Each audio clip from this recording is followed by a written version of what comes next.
السلام علیکم ناظرین، آج میں درس آفتہ پڑھ رہا ہوں۔ امام بخاری کا حافظہ ذکاوت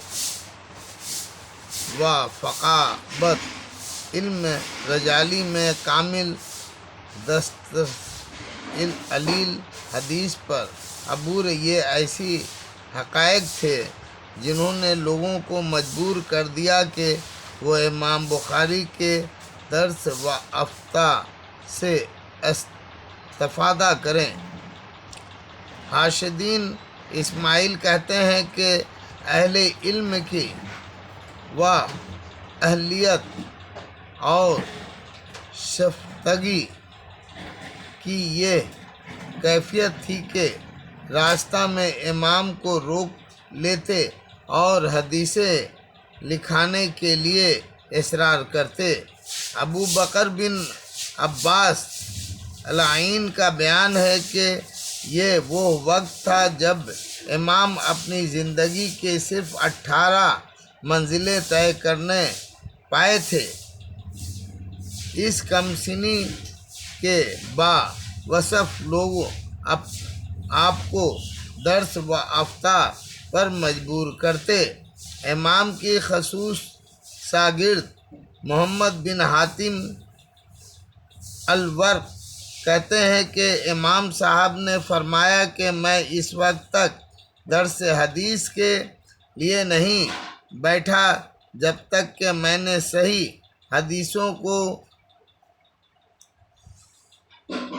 تصنیف اور تقسیم حدیثوں میں ممتاز نہیں کر لیا، اور اہل الرائے کی کتابوں کے مطالعہ کے ساتھ ساتھ فن حدیث پر پوری طرح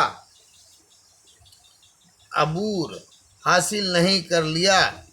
فنون حدیث میں علم النساب، اسماء الرجالی،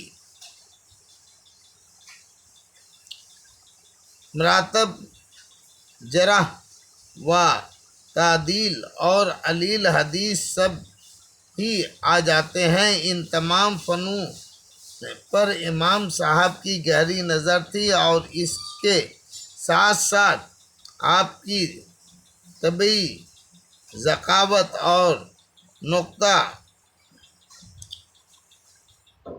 سبخی سونے پر سہاگا ثابت ہوئی۔ یہی وجہ تھی کہ امام صاحب کے اقران ہی نہیں بلکہ اساتذہ اور شیخوں بھی لوگوں کو امام صاحب کی درس میں شامل ہونے کی تلقین فرماتے۔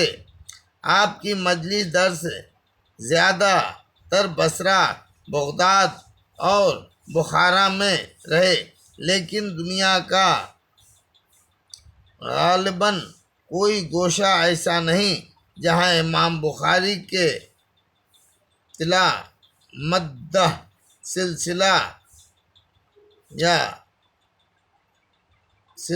نہ پہنچے ہوں۔ محمد بن یوسف فربری کہتے ہیں کہ امام صاحب کی مجالس درس میں بڑے بڑے اساتذہ اور شیخوں بھی شامل ہوتے تھے۔ عبداللہ بن محمد مسندی، اسحاق بن احمد، عبداللہ بن منیری اور ابن قتیبہ وغیرہ اگرچہ بڑے پایہ کے لوگ ہیں اور خود صاحب کمال ہیں، لیکن امام صاحب کی مجلس میں شریک ہوتے تھے اور آپ کی فقہی نکات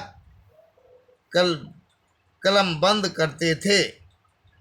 ابو زرع رازی، ابو حاتم رازی، ابو بکر بن العاصم، اسحاق بن احمد ابن خزیمہ اور قاسم بن زکریا فن تاریخ، اسماعیل الرجالی اور فن تعدیل و جرح میں امام مانے جاتے ہیں۔ مگر امام صاحب کی تحقیقات کے والدہ تھیں اور حلقہ درس میں بیٹھ کر امام صاحب کی تقریریں قلم بند کرتے تھے۔ امام بخاری نے اگرچہ اپنے احباب اور اساتذہ کے اصرار پر طالب علم کے زمانے ہی میں فتویٰ دینا شروع کر دیا تھا، مگر تحصیل کے بعد جب بخارا میں مجلس درس قائم کی تو مستقل افتاء کا کام شروع کر دیا۔ گویا امام بخاری کے طلع مزاح نے ان کے فتاویٰ کو کتابی شکل دینے کا خاص اہتمام نہیں کیا، لیکن صحیح بخاری کے ابواب و تراجم بھی فتاویٰ کے کس مستقبل اور مرتب مجموعے سے کم حیثیت نہیں رکھتے۔ آپ پر جو سلسلہ پیش کیا جاتا، قرآن سنت رسول صلی اللہ علیہ وسلم یا اشعار صحابہ سے اس کا جواب دیتے، اور اگر ان تین ماخذ میں دلیل نہ ملتی تو سکوت بہتر سمجھتے۔ یہی وجہ ہے کہ جامع صحیح میں بعض مقامات پر ابواب و تراجم حدیث سے خالی ہیں۔ اللہ اکبر۔